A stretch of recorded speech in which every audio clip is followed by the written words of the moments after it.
आप लोगों को फिर से स्वागत है हमारे इस एग्ज़ाम चैनल में, जो कि मैं इस बार दूसरा क्वेश्चन लाया हूँ चक्रवृद्धि ब्याज से है। ऐसे तो इस क्वेश्चन को आप सिंपल मेथड से भी बना सकते हैं फॉर्मूला से, लेकिन उसमें थोड़ा ज़्यादा टाइम लगने के कारण मैं आप लोगों को एक दूसरा तरीका बताने जा रहा हूँ जिसमें आपको कम टाइम लगेगा। ऐसे तो आप इस फॉर्मूला से इसको आप बना सकते हैं, लेकिन इसमें थोड़ा ज़्यादा टाइम लगने के कारण मैं आप लोगों को एक दूसरा बताने जा रहा हूं, जो कि इस प्रकार है कि जैसे दिया है 1600 रुपया की राशि पर 15% वार्षिक चक्रवृद्धि ब्याज दर से 2 वर्ष में चक्रवृद्धि ब्याज की राशि क्या होगी। तो सबसे पहले इस क्वेश्चन में आप जैसे 2 वर्ष टाइम दिया हुआ है, सबसे पहले आप यहाँ जो है पहले 2 वर्ष के लिए पहले एक लकीर खींच लीजिए 1 वर्ष के लिए, और दूसरी वर्ष के लिए नीचे इसके नीचे 2 लकीर खींच लीजिए, 1 लकीर और यहाँ 2 लकीर। ये आपका पहले वर्ष के लिए है और ये जो है आपका दूसरे वर्ष के लिए है, दूसरे वर्ष के लिए 2 लकीर। और इसमें आपको करना क्या है कि सबसे पहले 1600 का आपको 1600 का 15% निकाल लेना है। 1600 का 15% जब आप निकालिएगा तो 1 शून्य से 1 शून्य, 1 शून्य से 1 शून्य खत्म हो जाएगा। तो 16 गुना 15 आप करके देख लीजिए, 16 गुना 15, 16 25 80, फिर इधर 16 शून्य 8 6 14 4 बाकी 1 240, 240 आ गया। तो यहाँ आप 240 लिख दीजिए इस लकीर के ऊपर। और चूँकि जो है पहले वर्ष का यहाँ 240 है, तो दूसरे वर्ष में भी साधारण ब्याज की जिस तरह से होता है उसी तरह से हो जाएगा, यहाँ भी 240 ही होगा। और इस तरह से अब इस लकीर पे जो है इस 240 का 15% निकाल के इस 240 का जो 15% आएगा वो इस तरह से यहाँ से निकाल सकते हैं आप। 1 शून्य से 1 शून्य कट गया, 5 से काटेंगे 5 दूनी 2, 5 तिया 15, इसको 2 से काटेंगे तो 12, तो फिर 12 को 3 से कर दीजिए तो 12 तिया 36 हो जाएगा, तब का ये हो जाएगा 36। तो यहाँ आप देख लीजिए कि आपका जो है 2 वर्ष का चक्रवृद्धि ब्याज निकल गया। अब इस टोटल को जोड़ दीजिए, 240 240 और 36 तीनों को जोड़ दीजिए, जो आंसर आएगा वही आपका चक्रवृद्धि ब्याज होगा। तो इसको जोड़ने के बाद जिससे आएगा 240 240, तो आपका आ जाएगा 400, 240 240, उसके बाद 36, ये सब तीनों को जोड़ दीजिए, 6 4 4 8 3 11 11 के बाकी 1 2 2 4 4 1 5 516। तो आपका जो है CI जो आएगा वो 516 रुपया फाइनल आंसर आ जाएगा आपका। तो इस तरह से आपने देखा कि बहुत कम टाइम में ही इस टाइप के क्वेश्चन को आप हल कर सकते हैं। यहाँ मैं आप लोगों को एक दूसरा क्वेश्चन लेके भी बता रहा हूँ।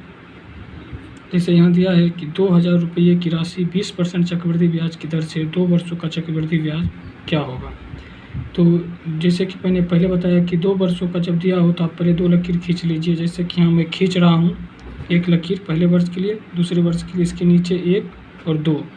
अब आपको करना क्या है कि इस 2000 का 20% निकाल लीजिए। 2000 के 20% कैसे निकलेंगे, 2000 गुने 20 परसेंटेज मतलब बटे में 100, तो 1 शून्य 1 शून्य खत्म हो गया, 2 दूनी 4 और ये 1 शून्य 1 शून्य, तो मतलब ये 400, इस विषय में 400 ऐसे भी होता है। और दूसरे वर्ष का भी यहाँ 400 हो जाएगा, क्योंकि यहाँ सेम चलेगा।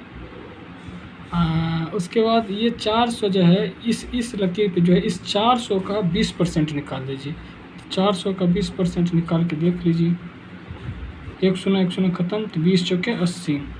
तो इस तरह से आप देख रहे हैं कि आसानी से जो है इस तीनों का आप जोड़ दीजिए। इस तीनों को जोड़ने से आपको जो है 400 400 880, तो ये 880 जो है आपका फाइनल आंसर आ जाएगा। इस तरह से आप देख रहे हैं कि क्वेश्चन आसानी से बन जा रहा है।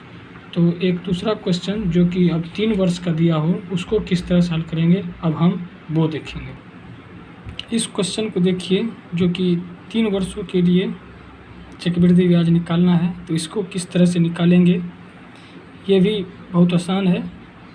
आप लोग को मैं बहुत आसानी से बताऊंगा। तो आप यहाँ देख रहे हैं जैसे कि 4000 रुपये की राशि पर चक्रवृद्धि ब्याज का मान क्या होगा यदि यह 3 वर्षों के लिए 5% वार्षिक दर पर दी गई है। 3 वर्षों के लिए दी गई है और रेट जो है 5% है।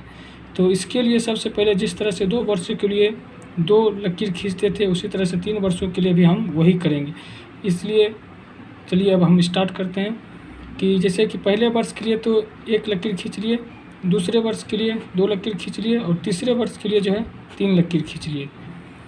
पहले वर्ष के लिए 1, दूसरे वर्ष के लिए 2 और तीसरे वर्ष के लिए 3। अब जो है फिर से वही बात कि 4,000 का पहले आप जो है 5% निकाल लीजिए।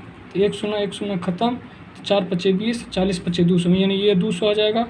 पहले वर्ष के लिए सभी जो है 200 ही होगा, अब 200 ही होगा। अब इस 200 का जो है, इस 200 का यहाँ आएगा 200 का 5%, 200 का 5% निकाल लीजिए आप साइड में। 200 का 5%, 1 शून्य ख़त्म, 5 दूनी 10, ये आपका 10 हो जाएगा। जब ये 10 है तब इस लकीर पर जो है, इस लकीर पे इसके ऊपर जो दूग है, इस दोनों का जोड़ के मतलब 200 400 का अब जो है 5% निकलेगा, क्योंकि इस लकीर के ऊपर 200 था तो 200 का 5% निकला, लेकिन इस लकीर के ऊपर जो है यहाँ 400 है। 200 ये 200 मतलब पहले साल का, 200 दूसरे साल का, तो 400 का 5% निकाल के, 400 का जब 5% आप निकालिएगा तो ये देख लीजिए 1 शून्य ख़त्म, 4 पचे 20 आ जाएगा। ऐसे अगर आपको देखना हो तो देख लीजिए कि ये 10 है तो इसका डबल ये 20 हो गया है। तो इस तरह से भी आप कर सकते हैं। और यहाँ तीसरी लकीर पे जो है ये 10 का जो है आप 5% निकाल लीजिए। तो 10 का 5% कैसे निकलेगा, 1 शून्य से 1 शून्य ख़त्म और 5 का 1/2 यानी 0.5 आ जाएगा। 0.5 आ गया। अब इस तीनों को आप जोड़ दीजिए और ये दोनों ये सब को आपस में जोड़ दीजिए, तब का फाइनली आंसर आ जाएगा। तो CI बराबर 200, 200 400, 200 600, ये 10 और ये 20 30, 630 और ये 0.5 यानी 630.5, ये आपका हो जाएगा CI फाइनली आंसर।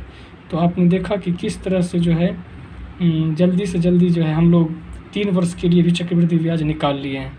ऐसे इस क्वेश्चन को बनाने में हम लोग को ज़्यादा टाइम लगता फार्मूला से, जो कि सिंपल फार्मूला से, लेकिन इस मेथड से हम लोग इस क्वेश्चन को जल्दी कर लिए हैं।